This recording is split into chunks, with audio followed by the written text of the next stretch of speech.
कक्षा 8वीं वाले स्टूडेंट्स के लिए बहुत ही मोस्ट इम्पोर्टेंट टॉपिक लेकर आ चुके हैं, अर्थ की दृष्टि से वाक्य के भेद। इसमें से परीक्षा में आप लोगों की हर साल प्रश्न पूछा जाता है। अर्थ की दृष्टि से वाक्य के जो भेद है वो सारे आज इस वीडियो के माध्यम से आप लोगों को दिखाए जाएंगे।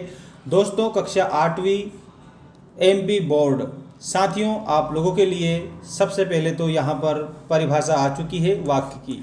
ये रहा आपका वाक्य की परिभाषा। आपसे प्रश्न पूछते हैं वाक्य किसे कहते हैं, तब आप लोगों को ऐसा बताना है, ऐसा सार्थक शब्द समूह जो व्यवस्थित हो तथा पूरा अर्थ या आशय प्रकट करता हो वाक्य कहलाता है।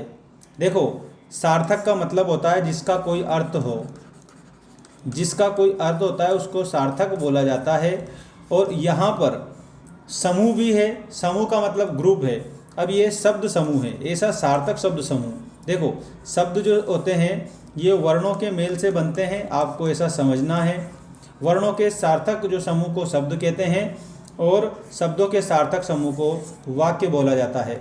यहाँ पर परिभाषा आप ऐसे ही बताएंगे कि ऐसा सार्थक शब्द समूह जो व्यवस्थित हो तथा पूरा अर्थ या आशय प्रकट करता हो उसे हम वाक्य कहते हैं।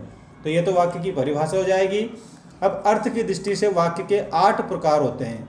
ठीक है, अगर आपसे प्रश्न पूछा कि अर्थ की दृष्टि से वाक्य के कितने प्रकार हैं, तो आपको बताना है कि अर्थ की दृष्टि से वाक्य के 8 प्रकार हैं, जिसमें पहला प्रकार है विधानवाचक वाक्य, दूसरा है निषेधवाचक वाक्य, तीसरा है प्रश्नवाचक, इसके अलावा नंबर 4 है विस्मयवाचक, नंबर 5 है आज्ञावाचक, नंबर 6 है इच्छावाचक, नंबर 7 है संदेहवाचक और इसके बाद में 8 है संकेतवाचक। इस प्रकार से वाक्य के ये 8 भेद हो गए हैं।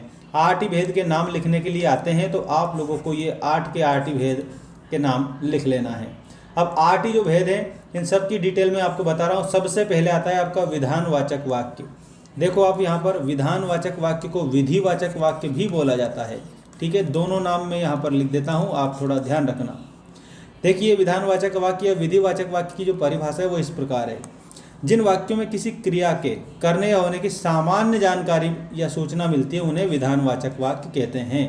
देखो, अगर किसी भी काम के करने या होने की सूचना मिलती है, सामान्य जानकारी मिलती है ना, तो वहाँ पर विधानवाचक वाक्य होगा। अथवा एक और परिभाषा है, जिन वाक्यों से किसी कार्य के होने की सूचना मिलती है, कि जैसे कोई भी कार्य हो रहा है, सामान्य सूचना मिलती है, तो उसे विधानवाचक वाक्य कहते हैं। जैसे आप उदाहरण देख लीजिए, सूर्य पूर्व में उदय होता है। अब ये बात क्या है, ये क्रिया हो रही है उदय होने की। हमने अपना अभ्यास कर लिया है, इसमें भी हमने अपना कार्य करा है, इसका अर्थ यहाँ पर ये भी क्रिया हो रही है, सामान्य सूचना। मैं दिल्ली में रहता हूँ, ये भी एक सामान्य सूचना के तौर पर है। हम 10वीं कक्षा में पढ़ते हैं, ये भी आपकी एक सामान्य सूचना है। इस प्रकार से ये होता है विधानवाचक वाक्य, जिसमें कि कार्य के होने की सामान्य जानकारी मिलती है। ये आप लोगों को परिभाषा बताना है पूरी, और ये उदाहरण आप लोगों को विधानवाचक या विधिवाचक वाक्य में लिख देना है। अब इसके बाद में बात करते हैं दूसरा वाक्य निषेधवाचक। देखो, निषेध का मतलब होता है मना करना। तो यहाँ पर जिन वाक्यों से किसी कार्य के निषेध या ना होने की सूचना मिलती है, मतलब कि ना का भाव पाया जाता है, नहीं ना इसका भाव पाया जाता है, तो वहाँ पर निषेधवाचक वाक्य होता है। अथवा एक और परिभाषा आप देखो, जिन वाक्यों से कार्य के ना होने की सूचना मिलती है उन्हें निषेधवाचक वाक्य कहते हैं। जैसे, मैं आज विद्यालय नहीं जाऊंगा, इसमें भी नहीं का भाव आ रहा है। तुम पिक्चर नहीं देखते हो, सूर्य छाया नहीं देता है, हम बाजार नहीं जाएंगे। कुल मिलाकर यहाँ पर ये जो सभी सेंटेंस आपको दिए ना, ये सब नेगेटिव है, नकारात्मक है, ना का भाव इसमें पाया जा रहा है, इसलिए निषेधवाचक वाक्य है। तो आपसे निषेधवाचक वाक्य की परिभाषा पूछी जाए तो आपको क्या बताना है कि जिन वाक्यों से किसी कार्य के ना होने या निषेध होने की सामान्य सूचना मिलती है उन्हें निषेधवाचक वाक्य कहते हैं। अथवा जिन वाक्यों से कार्य के ना होने की सूचना मिलती है उन्हें निषेधवाचक वाक्य कहते हैं। बाकी उदाहरण में आप लोग इन उदाहरणों को लिख देना। मैं विद्यालय नहीं जाऊंगा, तुम पिक्चर नहीं देखते हो, सूर्य छाया नहीं देता है और हम बाजार नहीं जाएंगे। इसमें ना का भाव आ रहा है, इसका मतलब यहाँ पर निषेधवाचक वाक्य हो जाएगा। इसके बाद अगला है आपका प्रश्नवाचक वाक्य। देखो, प्रश्नवाचक वाक्य में क्या बताया है, जिन वाक्यों में किसी व्यक्ति से कोई प्रश्न किया जाता है। देखो बेटा, यहाँ पर किसी भी व्यक्ति से क्या किया जा रहा है, प्रश्न किया जा रहा है, सामान्य उससे क्वेश्चन पूछा जा रहा है, तो वहाँ पर प्रश्नवाचक वाक्य होता है। जैसे अगर आप मुझे मिले तो मैंने आपसे पूछ लिया, क्या तुम डेली पढ़ाई करते हो, क्या तुम रोज प्रतिदिन पढ़ते हो, ऐसा। क्या तुम आज ही घर लौट जाओगे? अब ये क्या का भाव आया? क्वेश्चन मार्क लगा है, मतलब प्रश्न पूछा है। जहां पर किसी से भी कोई भी प्रश्न पूछा जाता है ना, वहां पर प्रश्नवाचक वाक्य होता है। अगला उदाहरण है, तुम्हारा नाम क्या है? क्या सूर्य गर्मी देता है? तुम्हारे पिताजी क्या करते हैं? देखो, जब प्रश्नवाचक वाक्य हम बोलते हैं या किसी से प्रश्न पूछते हैं या प्रश्नवाचक वाक्य लिखते हैं, तो दोस्तों जब लिखते हैं उस समय हमें उसमें क्या करना है? क्वेश्चन मार्क जरूर लगाना है, जैसे कि इन सभी वाक्यों में क्वेश्चन मार्क लगा हुआ है। तो प्रश्नवाचक वाक्य की परिभाषा लिखिए, अगर ऐसे आता है तो आपको ये बता देना है। और अगर ये वाक्य आते हैं आप लोगों के, इनमें से कोई भी है इस प्रकार का कोई सा भी प्रश्न जिसमें कि प्रश्न पूछा गया हो, तो वहाँ पर प्रश्नवाचक वाक्य होता है, ये आप लोगों को समझना है। इसके बाद में प्यारे बच्चों, अब मैं आपको अगला बता रहा हूँ, विस्मयवाचक वाक्य।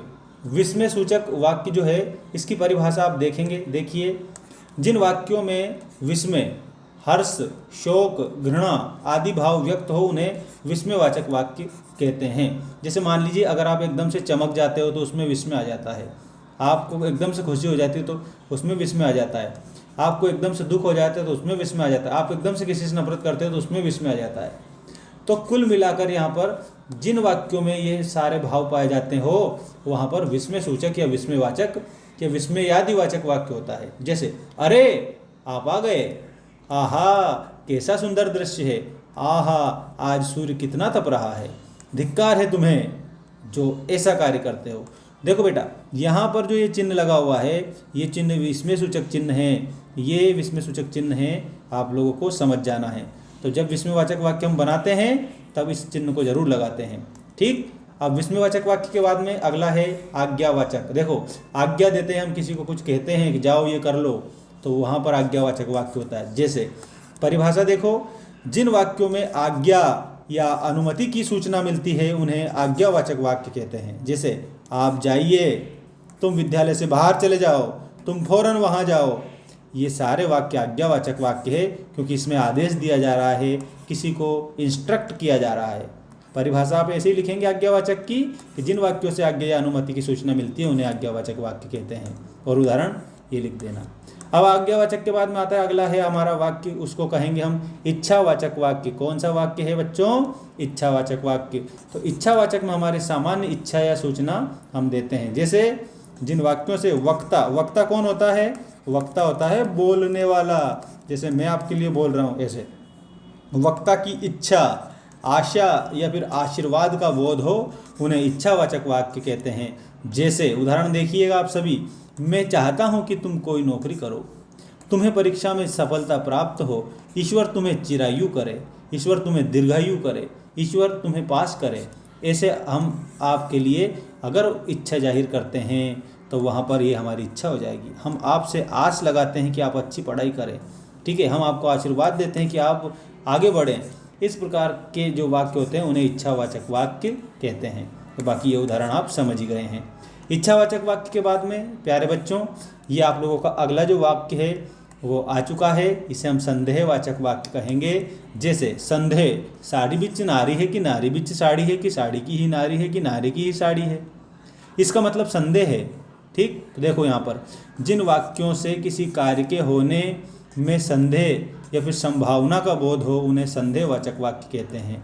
जैसे, शायद मैं देर से लौटूं, अब सूर्य ढल चुका है, शायद वह यहीं आ रहा हो। तो ये शायद, शायद आ रहा है ना, तो यहाँ पर संदेह है कि शायद देर से लौटूं, शायद ये यही हो। तो कुल मिलाकर यहाँ पर संदेह जहाँ पर भाव हमें देखने को मिलता है वहाँ संदेहवाचक वाक्य होता है। संदेहवाचक वाक्य के बाद में आठवां और आखिरी वाक्य है प्यारे बच्चों आप लोगों के लिए, संकेतवाचक वाक्य। जिन वाक्यों से एक क्रिया के दूसरी क्रिया पर निर्भर होने का बोध हो उन्हें संकेतवाचक वाक्य कहते हैं। ऐसा आप उत्तर में बता देंगे। जैसे, यदि तुम मेरे साथ रहोगे तो मुझे सुविधा होगी, ठीक। ये क्या है? संकेत दिया है कि अगर तुम मेरे साथ रहोगे तो मुझे सुविधा होगी। वर्षा अच्छी होती तो फसलें अच्छी होती, मतलब इसमें भी क्या है? संकेत दिया है कि यदि वर्षा होती तो फसलें अच्छी होती, संकेत दिया है, ठीक। यदि तुम प्रथम श्रेणी में उत्तीर्ण हुए तो मैं तुम्हें इनाम दूंगा। तो ये आपको मैंने पहले ही संकेत दे दिया है कि अगर आप प्रथम श्रेणी में उत्तीर्ण हुए तो मैं तुम्हें इनाम दूंगा, ठीक है। तो यहाँ पर ये संकेतवाचक वाक्य हो जाएंगे। जिन वाक्यों से एक क्रिया के दूसरी क्रिया पर निर्भर होने का बोध हो उन्हें हम क्या कहते हैं, संकेतवाचक वाक्य कहते हैं। तो ये थे आज के हमारे वाक्य। मैं उम्मीद करता हूँ कि आप सभी को बहुत ही बेस्ट जानकारी हमने दी है और आपको अच्छा लगा होगा ये video. Thanks for watching. Mains education app को डाउनलोड कर लेना। ऐप की लिंक हमने दे दी है और वो जो लिंक है चैनल के अबाउट सेक्शन में भी दे रखी है और इस वीडियो की डिस्क्रिप्शन में भी दे रखी है। तो डाउनलोड कर लेना और उसमें आप लोगों को कोर्स भी उपलब्ध है।